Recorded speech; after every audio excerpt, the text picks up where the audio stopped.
Right folks, so welcome back to another video. We're doing a first drive on the RS3. Yes, it was real. The car is still here. I just turned the ignition off, but yeah, basically it does a nice little logo there. Been driving it over the weekend. It's a Monday today, so car is now sitting at 560 miles.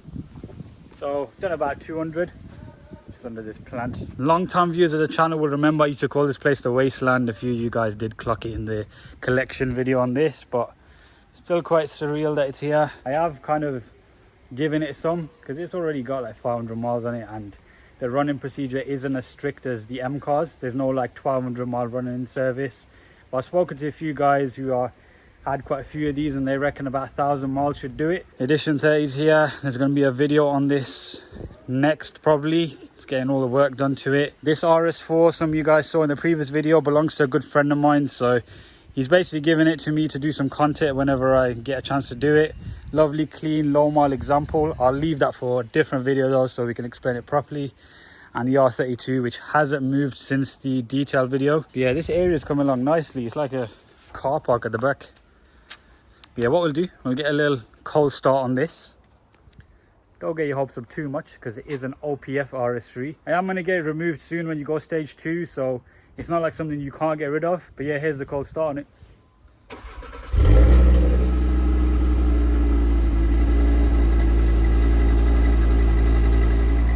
So as you can hear, a bunch of wastegate rattle, then it just disappears. It's in comfort mode, of course. Put into dynamic, you'll hear a click.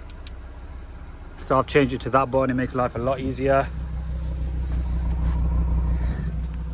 It's a civilized RS3. Give it a little tickle.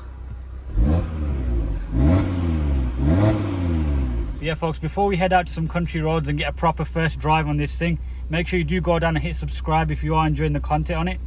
I had a very good response to the first video. It's probably the highest performing video I've had in the first day. It's pretty crazy the amount of love these things get. So make sure you do go down and hit subscribe.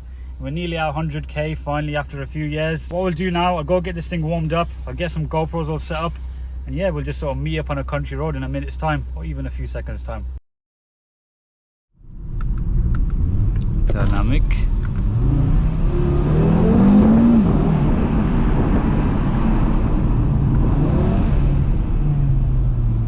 Already in ESC Sport.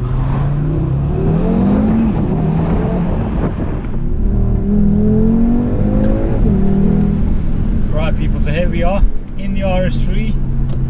Feels like I'm doing a review. It doesn't feel like it's my car. It's so strange. It's like we're back in 2017. The wind is the same as those videos as well. It's just jokes. I'm a bit tired today. I don't know what it is, but this is the only car you need to wake up.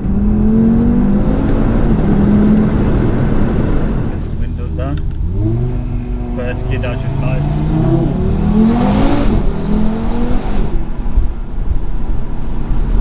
What an engine, man. Don't worry, it's all warmed up now. It has been about half an hour, 40 minutes since the intro clip.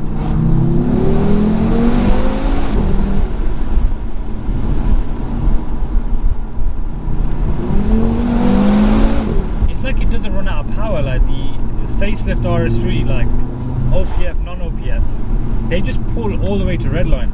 Catch the first gear. Jeez, it literally snaps your head back, this thing does. Hopefully the GoPro angle's still pretty good.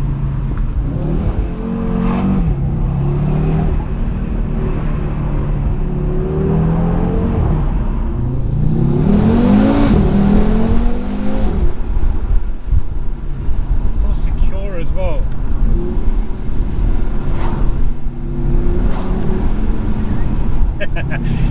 Oh man, some of you guys need to go back and watch some old videos. I'm not really a fan of watching my old videos back too much because I feel like some of them aren't that well made, but it's literally this road, plenty of RS3s and loads of downshifts. That's all it used to be, and like we used to have so much fun. Right, let's time this.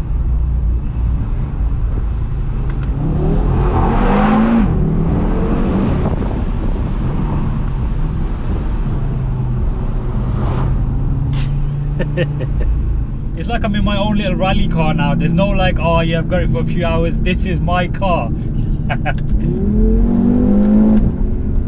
Oh man.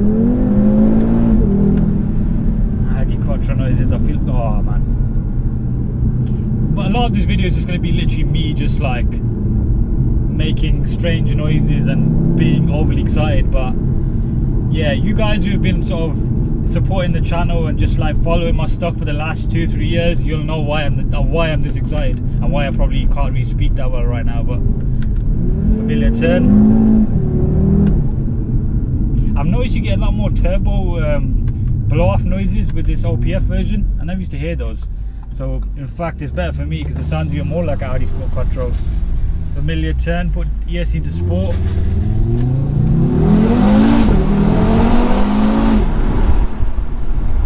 Definitely the same car, just with the volume at 60% rather than 90%.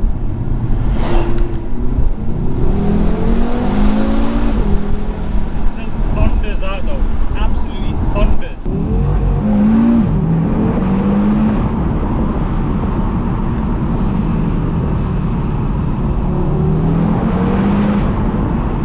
All I love doing in RS3s is catching the downshift with the anti-lag kind of thing. I know it's not anti-lag, yeah, just you'll know if you've driven one, the DQ 500 box, so downshift.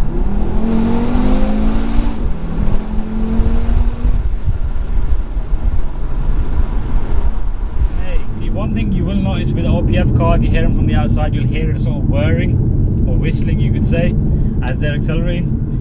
That is the OPF making that noise as the sort of fumes are passing through it.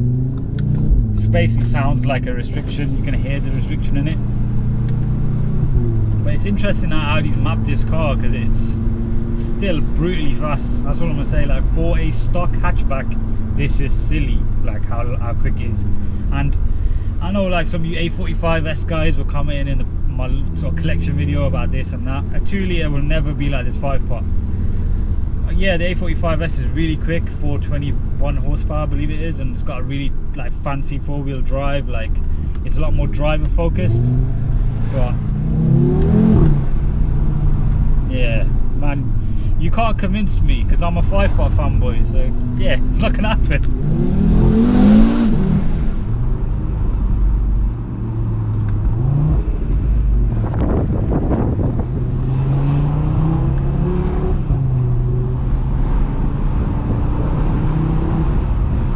Some of you guys might be thinking, why are you this excited about 394 horsepower? It's not so much that, it's the way it kind of just takes off and the sound, and it's like emotional, man.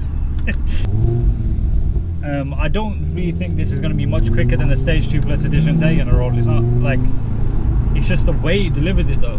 And when this thing's Stage 2, it's just forget about it, man. See, if I was to give a little comparison to the M2, like some little taster of what I'd say, the M2 was a very dramatic car. It used to put a smile on your face at maybe 10-20 miles an hour. Like you, just from the way it was very, it liked to sort of dance around. That's the best way for me to explain it. But power it was lacking. The N55, whilst it's probably one of my favourite sounding BMW engines, the top end wasn't there. It used to just fall flat. You get to, it didn't reward revving out. That's the best way for me to explain it. And an M car is all about revving out, just like having that scream. It used to scream to redline, don't get me wrong.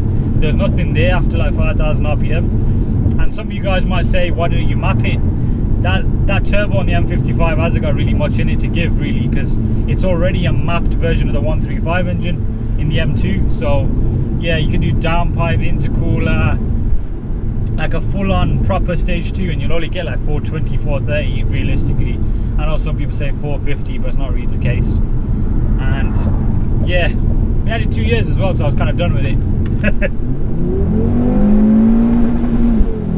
Rev limiter, I love it in the rev limiter. I'm not abusing it too much though, that's all I'm saying.